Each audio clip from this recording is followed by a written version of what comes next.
Kyle here with Premier Homes and Investment. I'd like to welcome you to this real estate quick tip. Today's real estate quick tip is on developing and building your buyers list. In order to be very successful in this business, you really have to have a nice buyers list. So whenever you have a property for sale, whether you're wholesaling a property, selling a property that you rehabbed, whether you have a rental property, lease option, anything whatsoever, you need to create and develop a buyer's list. Success in selling a property is all about building that buyer's list. Now, when we talk about buyer's list, what is a buyer's list? Well, a buyer's list is really, obviously, your buyers. And your buyers are really built up on 4 categories.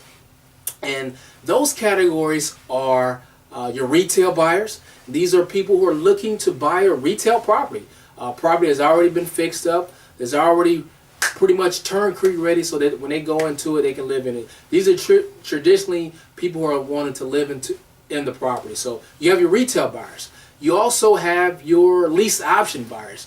Now, these buyers are people who want to own their own home, but for some reason that they're not able to at that point in time to afford to own their own home, where they might have some credit blemishes, where they might not have 20% to put down for a down payment. But these are people who want to become homeowners, but for some reason that they're not able to at that point in time become a homeowner. So you kind of put them on this lease option plan where maybe 2 or 3 years down the line that they're able to buy that house that you put them in. So you have your retail buyers, you have your lease option buyers, then you have your landlord buyers. These are obviously investors, people who are looking to get good cash flow on their property. So your landlords, people who are looking to not necessarily do a whole bunch of rehabbing, done to the property, but you're able to kind of fix it up a little bit, but also be able to put a tenant in there so that a property can cash flow. So you have your retail, you have your lease option buyers, you have your landlord buyers, and last but not least, you have your rehab buyers. These are your real estate investors who want to go in there and fix the home up and turn around, fix the property up, and then probably resell it, or even they may even keep it themselves as a good cash flow home as well. So you have your 4 categories: retail, your lease option buyers, you have your landlord buyers, and you have your rehab buyers. Now, once you get these buyers, you want to be able to put them in some type of database so that you can classify them, because you don't want to send your retail buyers your wholesale deals that are fixer-uppers, right? So you definitely don't want to do that. So you want to have some type of database, database that a lot of investors use. And if you're not familiar with databases, just go ahead and Google it so you can kind of get familiar. There's tons of them out there. RealFlow is one that is a pretty good one for investors. FreedomSoft. But if you want to get too technical, if you're just kind of starting out, just kind of go ahead and start with Outlook. So just be able to kind of classify them in those 4 categories. So you can kind of put them in there so that when you do have that property for sale, you can kind of send it out to them immediately so that you're not sending them junk leads or junk deals. Okay, so you categorize it. And when you're able to send it out to them, you also want to have some type of email service provider. Email service provider such as like Constant Contact, iContact, Effusion, all these different things are pretty good so that you can actually send out a ton of, or a blast of emails to your buyers list so that those buyers are notified about that particular property that you're selling. And let me say this also: you don't build a buyers list to sell a product. You really sell a product to build a buyer's list. The money is in the list.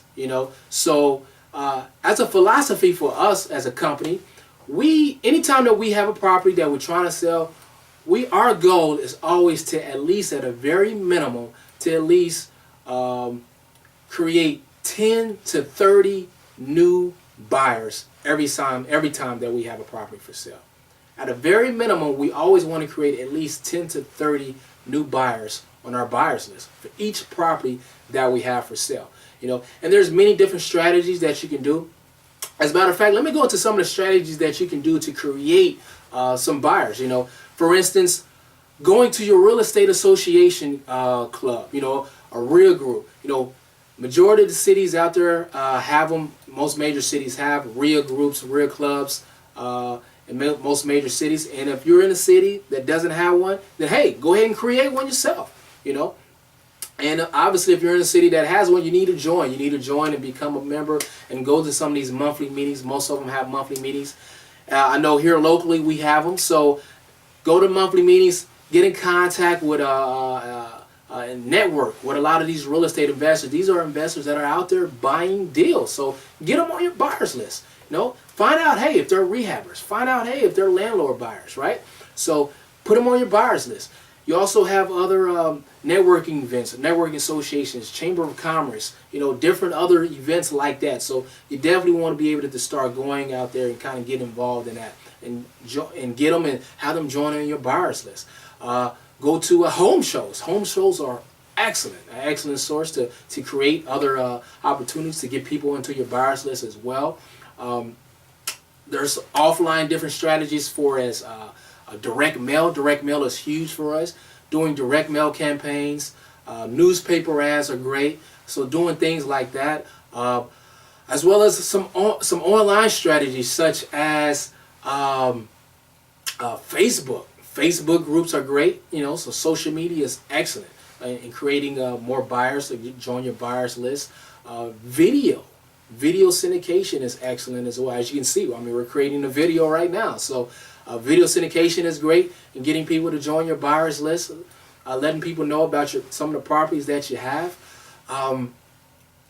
So any of these great strategies. Another thing that we do is huge for us is what we like to call our property launches. We do these property launches, and every time we get a property launch, we get a tremendous amount of people that come and join our buyers list. So these are just some great tips on how to create a buyers list. So if you're not out there creating a buyers list, you need to get started today.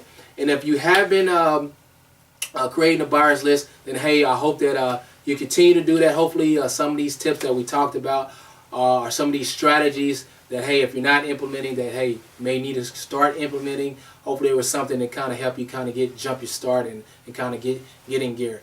Again, remember, in order to be very successful in this business, it's about buying property and selling properties. So in order to sell a property at a quick speed, then hey, you definitely need to create that buyers list. The money is in that list. So so I hope that you enjoyed this real estate quick tip on developing, creating a buyers list. Until next time, Bilal signing off, and we look forward to talking to you later. Take care.